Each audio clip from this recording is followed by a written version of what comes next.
Hi everyone, welcome back to WHU TV. I hope you're keeping well and not too disheartened from the FA Cup loss against Man United last night. It's tonight for me recording this, but for those that weren't watching the watch along, this is tomorrow night. This is the preview of West Ham's 12th away game of the 22-23 Premier League season, where we travelled down to the East Sussex coast to take on Brighton and Hove Albion at the Amex Stadium for a 3 o'clock kickoff this Saturday afternoon, and as a result of that, it's not on any UK TV channel. As always, this video is sponsored by the channel sponsor, 3retro.com. Please click the link in the description below that will take you directly through to the West Ham section of their website. But as you can see from the icon that's up here, there's also Brighton and Hove Albion retro gear in there as well, along with Admiral and Umbro, claret and blue track jackets, polo shirts, sweatshirts and t-shirts, and also in Brighton Hove Albion colours as well. So any purchases you make through the link in the description below, the commission that the channel would normally be getting, I'll be sending directly on to Iron Supporting Food Banks, the charity that's based in the Newham area, and they're helping those in the Newham area and the Essex County and further afield for that matter to help put food on people's tables that are really struggling over the last 3 to 4 years. So go grab yourself a really nice retro shirt. Depending on what you're purchasing, you may be saving between 5 and 15 quid in comparison to your respective club shop, and you'll be helping those the less fortunate than you and I. So let's start off by talking about the officials for this game. The referee is Stuart Atwell. His assistants are Darren Cann and James Mannering, or Manwaring, depending on your point of view. And the fourth official is Jeff Elchingham. On VAR is Peter Banks, and his assistant is Nick Hopton. Now, as we remember, we lost 2-0 at home in August to now Chelsea manager Graham Potter's side with a penalty from McAllister that shouldn't have happened due to poor defending from Zuma, leading to Kehrer making a foul on the 22nd minute at home and Trossard with a great goal. But again, Zuma was at fault for this goal too. Was this the reoccurrence of his knee injury that caused him to be out for such a long time? I pretty much said at the time of the preview that there's something wrong with him. I really couldn't figure it out. But at the end of the day, guys, it's Brighton. We know what our record is with them. Hopefully, the way things have been going over the last week or so, we can change that around.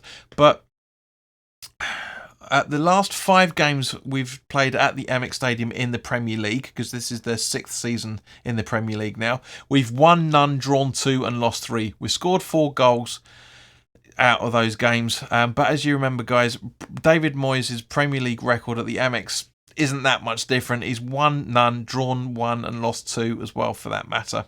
Brighton are 8th in the Premier League with 10 wins, 5 draws and 7 losses, scoring 39 goals and conceding 29 and on 35 points. Their home form, pretty good to be fair. They've won 5, drawn 2, lost 4, scoring 1 and conceding 11.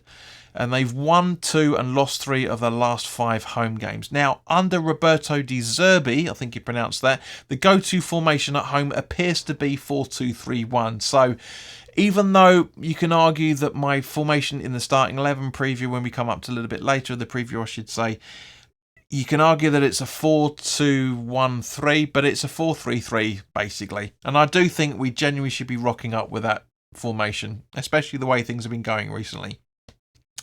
Now, Brighton's style of play seems to be playing possession football, as we all know, short passes, attempting through balls often, controlling the game in the opposition half and attacks through the middle. They are strong at finishing scoring chances, attacking down the wings, creating chances using through balls and through individual skill, and defending set pieces, but they are weak at protecting the lead, stopping opponents from creating chances and aerial duels. So the way things we've seen tonight, or for you guys that are watching this on YouTube last night, we can exploit that. We played really well against Man United, as we'll come on to in a minute, and I'm feeling pretty buoyant about this game, guys. I'm not going to lie.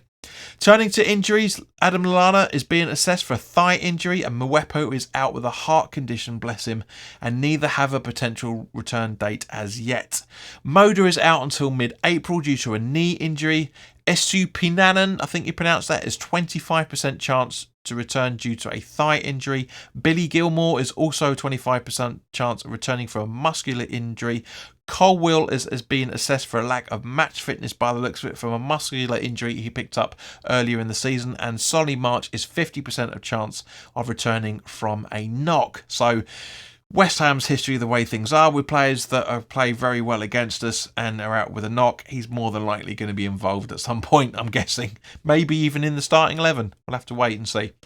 Now, their highest goal scorer at home is McAllister with 3 goals, followed very closely by Matoma, Gross and the injured March, who've all got 2 goals each. And their highest assister is Pablo Gross with 2 assists.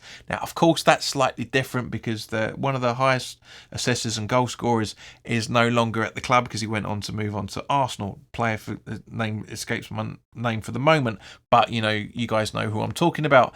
Players to look out for, other than the players we've already just mentioned: Danny Welbeck, Veltman, Dunk, Casado, Sanchez, Lamptey. You name it, they've got a very, very good side. Now, this is where we turn over to the Patreon analysis of the opposition. If you want to become a Patreon and see match day blogs that will be up today by the time you guys are watching this on YouTube on Patreon about the FA Cup game. If you want to watch extended previews, which include the analysis and potential starting 11 and maybe even tactics that we could be seeing from the opposition, it's £2.50 a month, but nobody's choosing that option at the minute, so I might be deleting it. But £3 plus VAT a month. And there you go, you get access to that information. So guys, let's now turn over to the in-depth review, shall we say, for my knowledge, over on Patreon. Okay guys, turning to West Ham now. Apologies that I missed this out in the FA Cup preview, but it wasn't really all that relevant, so that's why I didn't have it. But Fabianski is out with a possible fractured cheekbone and also eye socket, so we have no idea when he's going to be returning as a result of it. But the more important thing is we had a phenomenal, decent result against Nottingham Forest over the weekend, and we had a very, very good performance against Man United last night. Very, very uncalled for result, shall we say. It was really unfair. They didn't deserve to be 3-1 up. They deserved 2-1, yes, of course. Take Aguerd's own goal out of the equation, which was really, really harsh on the man. I feel so sorry for him. But you take that out of the equation, then, guys, we're looking at a really, really good game, and 2-1, it's understandable. I'm very, very proud. It's a real shame that we can't get through to this to the quarterfinals in the FA Cup, but at least we gave it a go. We went toe to toe against Man United. I'll go into it in more detail for the Patreons with the Matchday blog. But I'm very, very proud of West Ham, and I can't think of anything better. Now, unfortunately, or fortunately, depending on your point of view, the starting 11 that we're going to be talking about now is as a result of the FA Cup performance. Emerson surprised me with his defensive capabilities. I said he's a Masuaku 2.0. He was really good at defending last night. Johnson was very, very good for possible nomination, that's the word I'm looking for. Nomination for man of the match. Very impressed with him. Hardly anybody, apart from Antonio's a few fluffs here and there, hardly anybody made any real mistakes. And I feel sorry for Aguerd. But guys, this is the starting 11 that I'm hoping is never going to happen in a million years. But this is the starting 11 that I'm hoping that David Moyes is going to put out. Areola in goal with a back four of Johnson, Aguerd, Ogbonna and Emerson. Rice, Souček and Paquetá in the midfield with Bowen, Ings and Benrahma up front. So thank you very much for your time, guys. If you haven't already done so, put your comments in the comment section below. Let me know your thinking on the starting 11. I know it's massively ambitious, and as I say, this has been recorded straight after the FA Cup game, and I'm buoyed from the performance. But I do generally think we should be looking at that roughly. Put your comments in the comment section below. Like this video if you haven't already done so, if you've enjoyed it. Please do hit that subscribe button if you haven't already done so as well. And please do share this content with anybody that you feel may want to watch this. But in the meantime, guys, look after yourselves. Enjoy your weekend. And I hope to see you at 2:45 on Saturday afternoon for the live watch along with. So in the meantime, guys, look after yourselves. Enjoy your weekend, as I said. And I'll see you very soon. All the best now. Take care.